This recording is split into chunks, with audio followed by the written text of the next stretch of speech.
of you that don't know Max, Max is a senior here. I asked Max to come in and talk a little bit about his regalia. He's a fancy dancer, and he just went up to Rapid City this last weekend over Native American weekend. They have a huge inter-nation powwow up in Rapid at the Civic Center, and I would encourage you guys, if you're ever up to Rapid on that long weekend of Native American weekend, to stop into the Civic Center and go to that. There are dancers from all across the United States, and once in a while they even bring some guys up from Mexico and from Canada. So it's interesting to look at all the different regalia. Max is going to explain a little bit about that and some of the music that he dances to, because the fancy dancers have kind of some special music they dance to once in a while. So I'm going to turn it over to you, Max. Here you go. Okay, like she said, my name is Max Sevier. My Lakota name is Ihan Ishtima, which translates into English as smiles in his sleep. I've been dancing since I was 2, so that's 16 years approximately. And my whole family dances. My dad, who's 50, still dances fancy, which is amazing. My sister also dances fancy. My older sister dances fancy, and then my other brother, he's a traditional dancer, which I'll talk about that a little later. And then all my nieces and nephews dance. So I'm a fancy dancer, like I said, and I just brought some of my regalia here. I'm going to go ahead and explain some of it first. Right here, got some of my 2 bustles that are on my back. And they really balance and keep flow to the time of the beat. Right here I got 2 roach feathers, which are eagle feathers, on my head, and it rocks back and forth in time with the drum. Everything is in time with the drum. Right here, I have 2 arm bustles, which go right here on my arms, and they keep movement and keep in time with the drum. I also have various types of sticks I use to dance. I can use this with a eagle wing fan, and this is more what I use when I dance old style Southern. And this is more of my fast contemporary Northern style fancy dancing sticks. I use these when I really want to place. And then over here I got some of my beadwork. Headband, self-explanatory, goes on the head. Cuffs, right there. Now some fancy dancers, they wear a scarf. I prefer to go with a choker. It looks a little more old school. I like that. I got my cape here. It's very, very intricate beadwork. All this beadwork took like a year to do. Max, who does your beadwork? I do, my dad does, and my mom do. So we all 3 kind of work together at it, hammer out chunks and try to get it done as fast as possible. My belt, as you can see, I like putting my name on things. And then right here, I have my aprons. The back, because I'll have my, the one with the hat is my bottom bustle, so that sits on this. And then here's my front one, which is shown.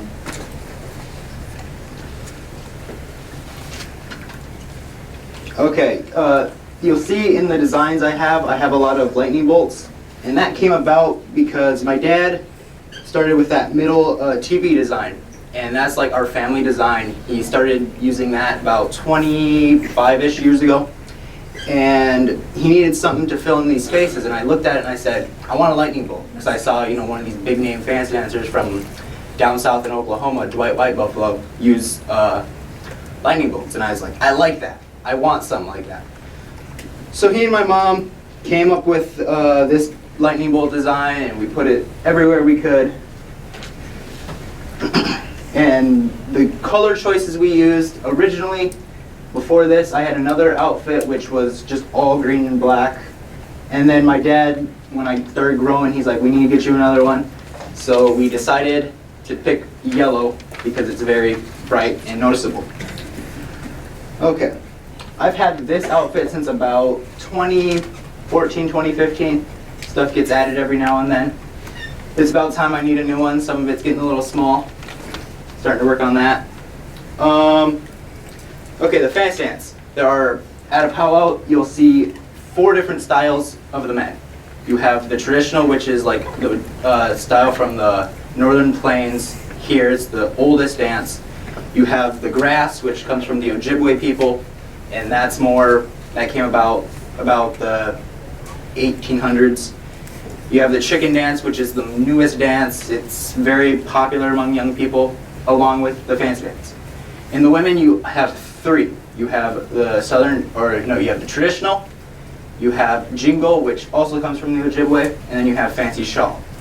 And with these men and women, there's also southern categories. They are southern straight for the men, which I won't get into that. That's a whole different ballgame. And women's southern traditional. Okay, the fancy dance, it originated in Oklahoma from the Ponca tribe. It is credited to be created about the 1920s, 1930s, somewhere around there. And it really didn't become popular at powwows till about the 1950s.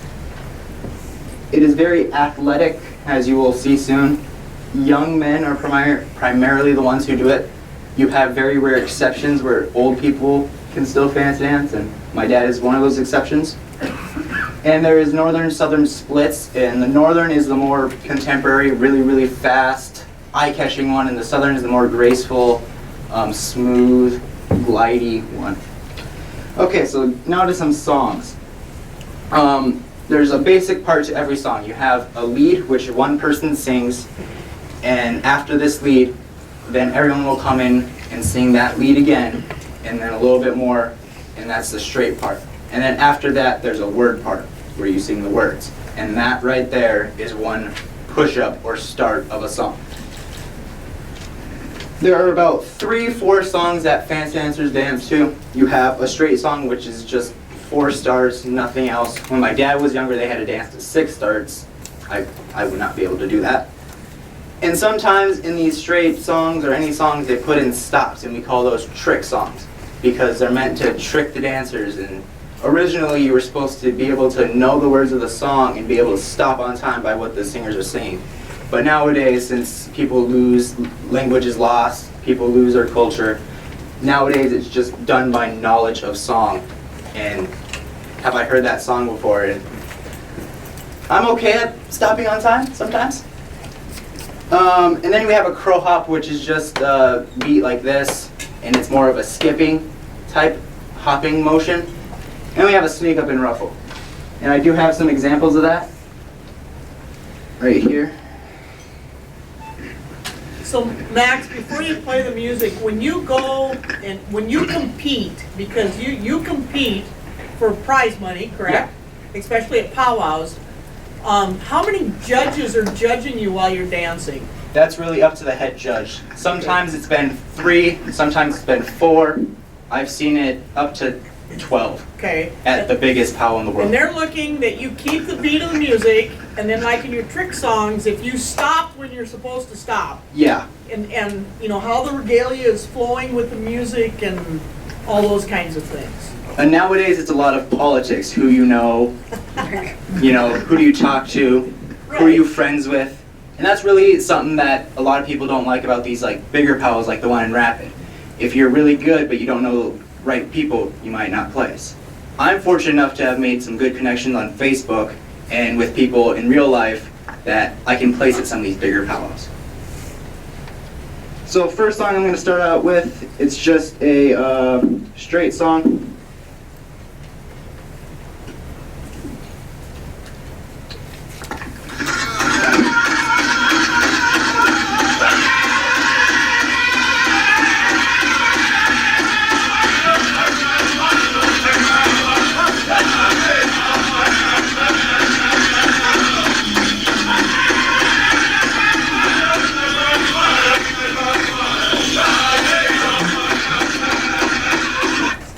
And that right there was one start. And so that's very, very fast. And keeping in time to some of these faster beats, it gets hard when you have to do like 3 of them in a row, like I had to do Saturday night at Black Hills. It gets very, very tiring. We'll go on to the crow hop.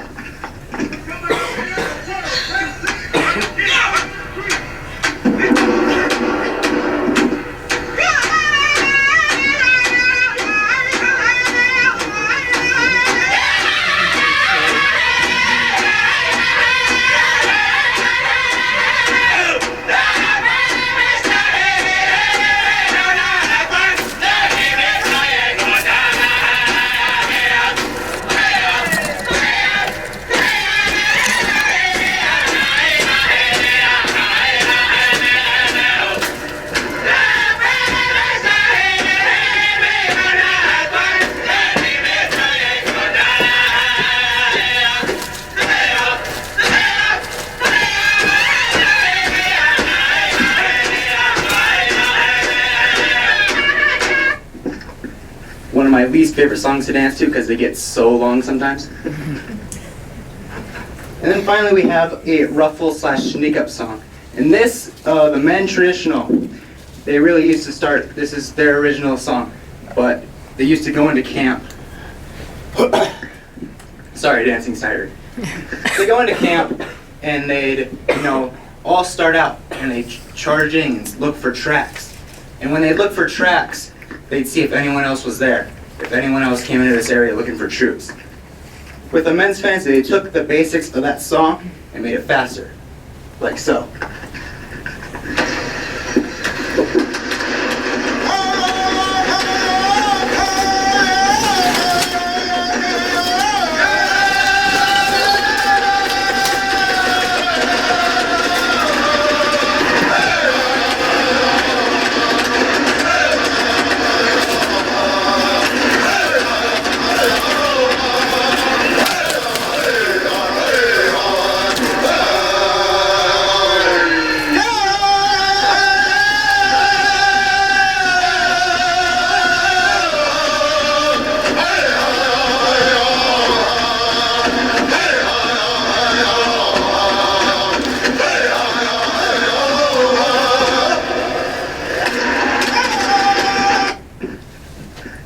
And that last song, it was sung a little different because that's a southern song.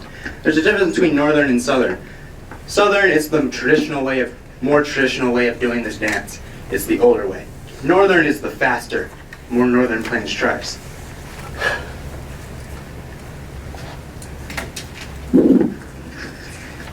As said before, I go to a lot of powwows. I've counted one time and it's upwards of 20 I go to, and I dance at various other events.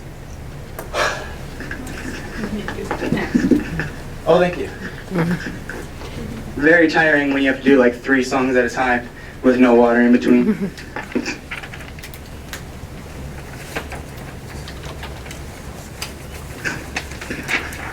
So I just comprised a little list of some of the places I go to. Shintek Electrical University down in Mission, South Dakota. SDSU, they have a powwow. Rapid City Schools, they have an Ateyapi program, which is like our Native American education program, kinda, and they have powwows.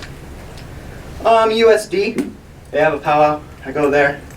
Crow Creek Tribal Schools, Black Hills State University, Fort Randall Casino down on the Yankton Sioux Tribe down by Wagner. Rosebud Casino during 4th of July. Sisseton during 4th of July. After that I traveled to a big one up in Minnesota, Prairie Island, Minnesota.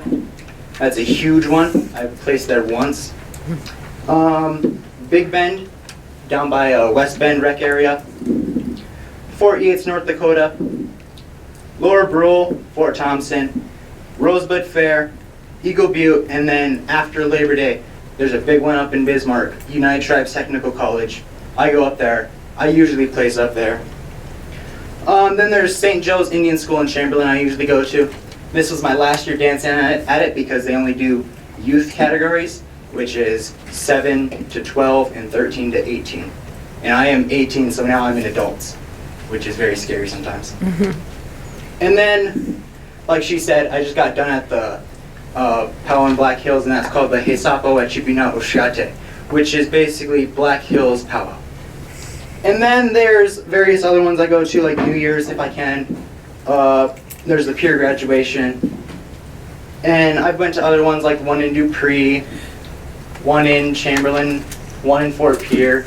Anywhere I can find one I usually go to around here.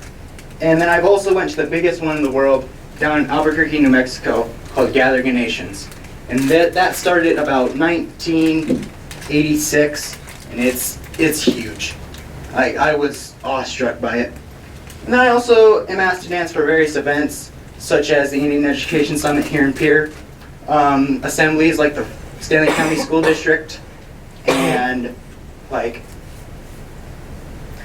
one of the retirement homes here in Pierre I went and danced at. Oh, very, very, very tiring.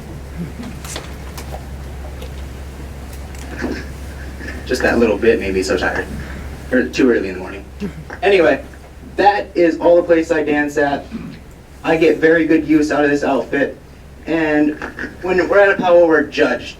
And we're judged based on ability to dance to the song, how the outfit looks, how you look amongst everyone else, how you stand out. And it's ranked 1 to 5 usually, with 1 getting like 10 points and then 5 getting like 5 points.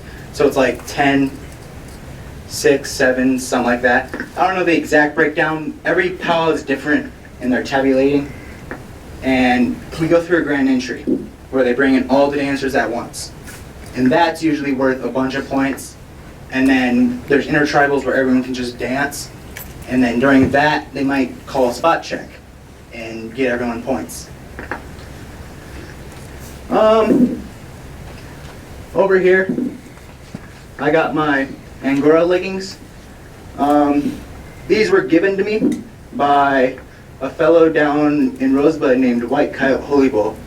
And these were worn by a world champion when he was a teen boy, Spike Draper, the late Spike Draper from Kirkland, New Mexico. And I got these like 2 months after he died. And I found that very, should I say, honorable, because I've personally danced at powwows with Spike, but I never talked to him. And owning something of his was that touched my heart really big.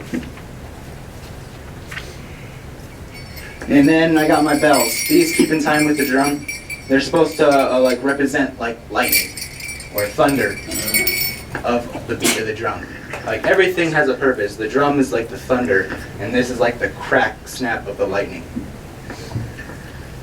Hence, why my outfit has lightning. Any questions before I figure something out? Yes? When you perform, are you alone or with others who are also competing in that? At contests, we're usually all together, unless it's something special where they like have a tie and they pick the two people in the tie to dance off. Or if it's a special that people put on, then we can go and they might pick like top 5 out of everyone, and then they each get like 1 song individually out in the arena by themselves, which that is very huge to be out there by yourself. Yes?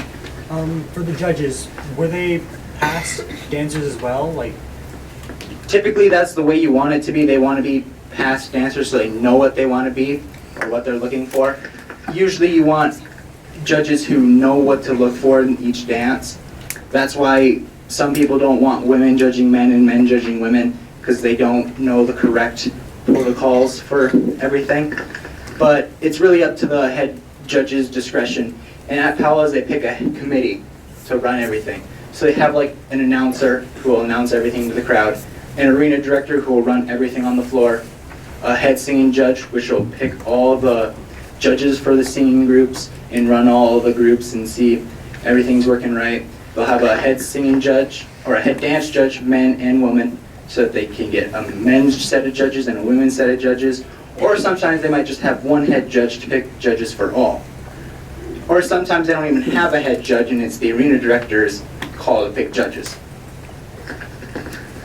So Max, why is it important to you to dance? Why do you enjoy it so much? To me, dancing is keeping my culture alive, being connected to my family, being connected to my tribe. Without it, I think I would not succeed as a person I am.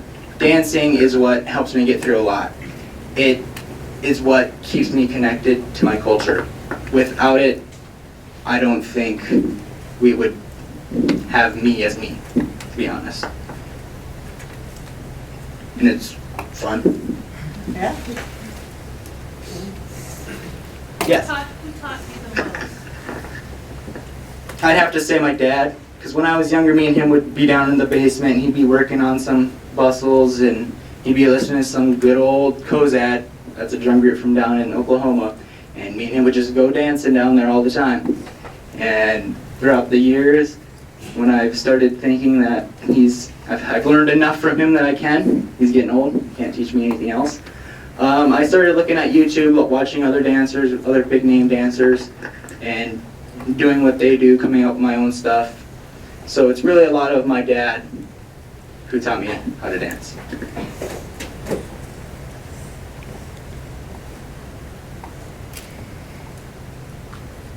Max, have you ever been out to the Crow Fair?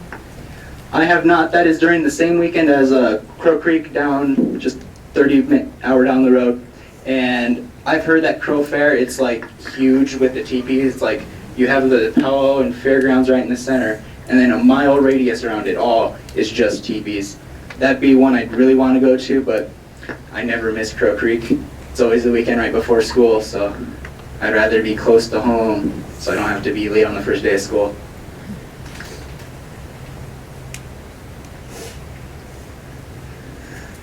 Max, talk a little bit about the drum groups a little bit. Like when you go to a powwow, there's always more than one drum group.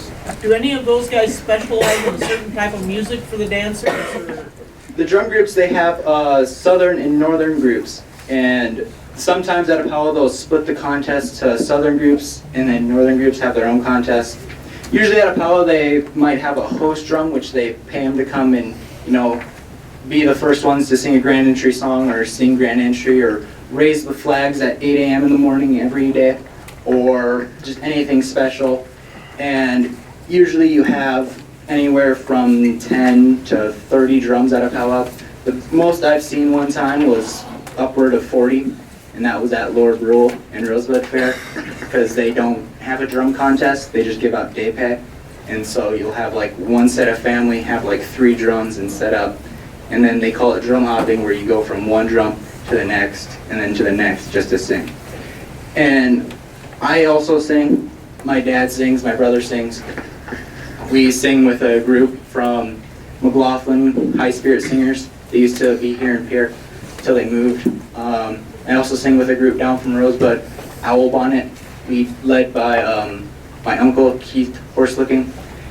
And sometimes I sing with a drum group from Crow Creek, Bad Nation. They're a really renowned drum group.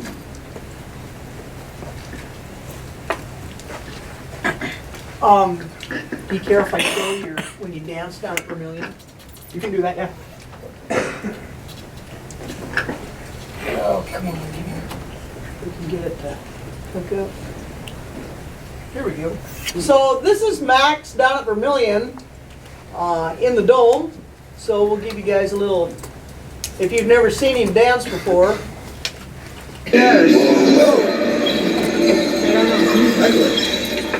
See if you can pick him out.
You'll notice that all these guys are dancing or fancy dancers, but all their regalia is just a little bit different.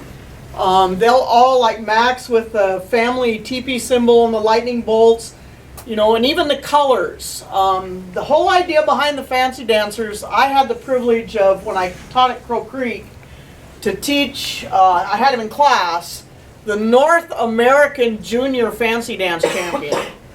And his regalia was all black and red because that was our school colors.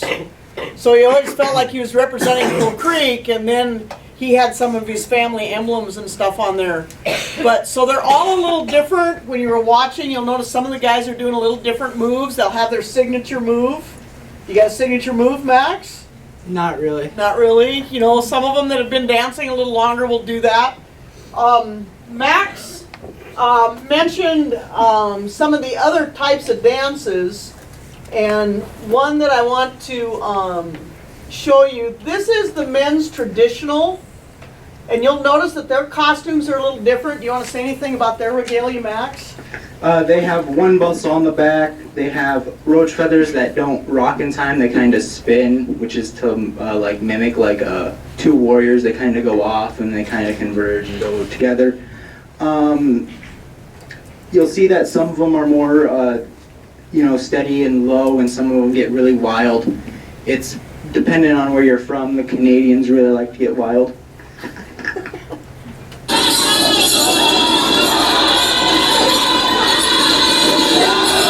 A lot of times these are the older guys.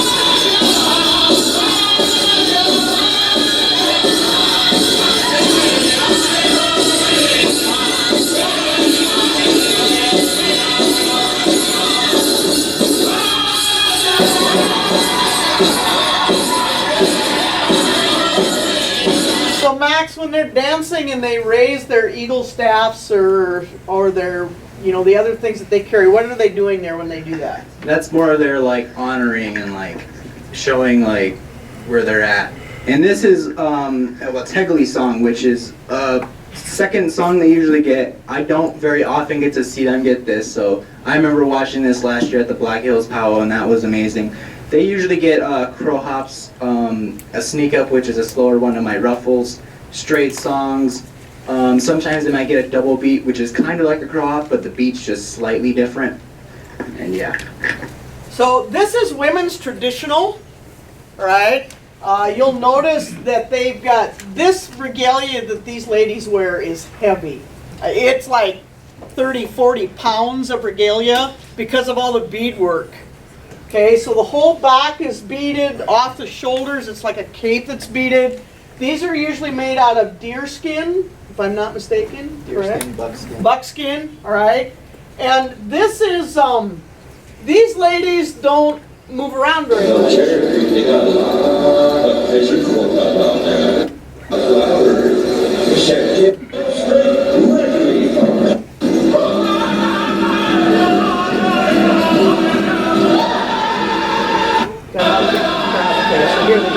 Whoops, sorry. This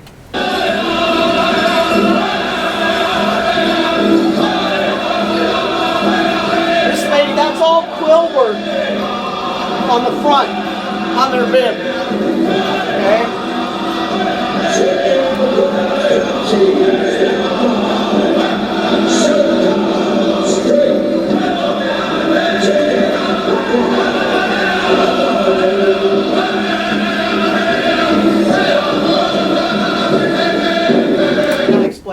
Do you know how they're judged, Max? I know a little bit. They stay in place. It's the oldest women's traditional dance. My dad knows a lot more. I personally have never, I've judged a few times, but never that category, obviously. They usually get a straight song like you saw.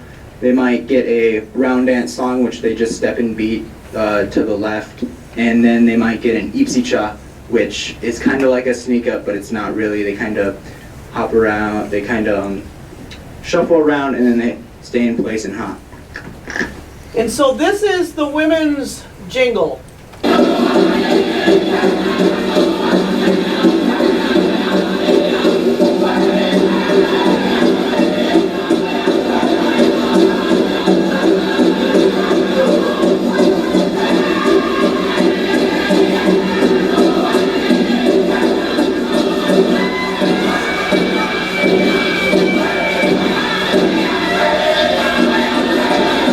You want to tell them what the jingles are made out of? The jingles are made out of the lids of dip cans. Like 2 cans. Yeah, and the story of this dance, it originated from the Ojibwe people, as this one lady was sick and she had a dream of this dance. And she told her daughters to make these dresses, you know, dance this style, it'll heal me. And it did. And so this is called the healing dance of the people, and it comes from the Ojibwe people. Okay, so the last one here, this is what they call a grass dance. And I want to show you guys this one because their regalia is a little different. You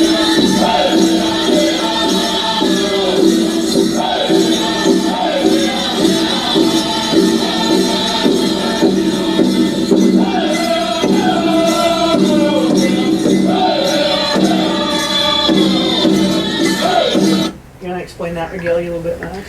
So this dance, it was originally supposed to be, you know, we didn't have lawnmowers, so before camp was set up, they'd go and they'd flatten the grass. And so everything they do, it's what you do on the left, you do on the right.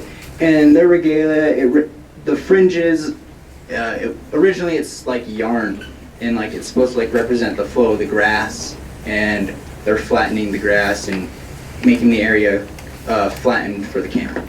Okay, and they're on their roaches, they've got, instead of a feather, a lot of them, they'll have a plume.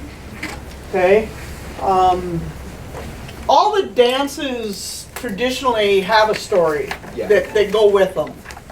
Okay, and then even the music. If you guys, you know, if you're interested, you can get online and listen to a lot of the different kinds of music. And some of the contemporary music is, you'll notice rhythms and beats from songs that you guys listen to all the time, and then they've turned it into powwow music for especially guys like Max to dance to.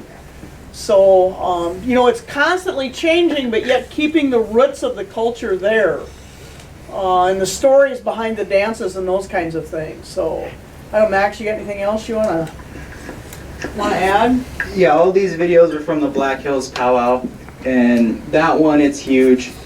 I don't know if we saw a video of the women's fancy or not, but I know I got a few on my YouTube channel. Yeah, Junior Adult Women's Fancy right there. Right there? Yeah. Okay. So this is the equivalent of what Max does, only for the girls. Right?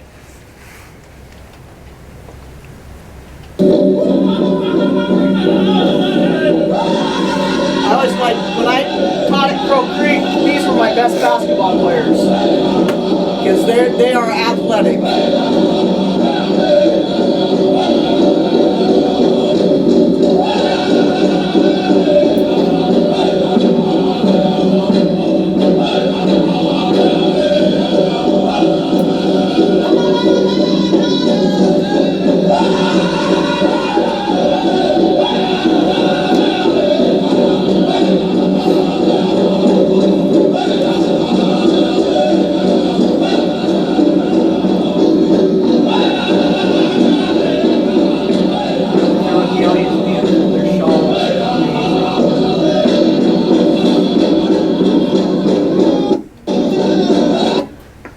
So these women, they dance and they mimic the butterfly, the movement of the butterfly in mid-flight.